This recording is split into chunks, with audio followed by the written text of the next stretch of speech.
So for me personally, I like to start off with the chords in the drop section.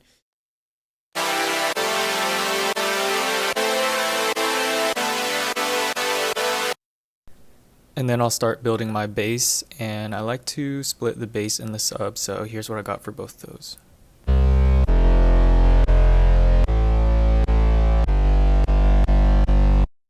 And after that, I'll add a layer for my lead, and this is what that sounds like.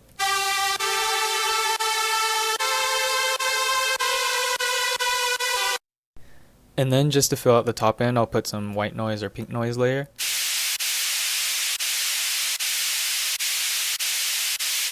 And now onto the drums, I've got my kick and snare. Usually I'll like to add a cymbal on top of them just to add some impact, and here's what that sounds like.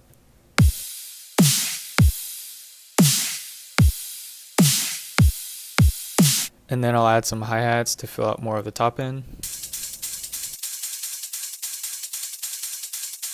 And now moving on to the build up, you'll want to add some effects like risers, and here's what those sound like.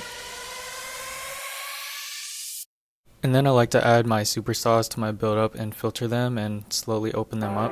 Here's what that sounds like.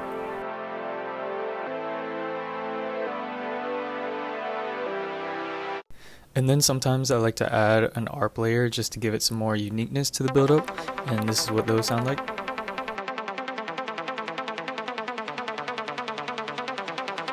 And just to make things more unique and interesting, I like to add some fills to the drop, and here's what those sound like.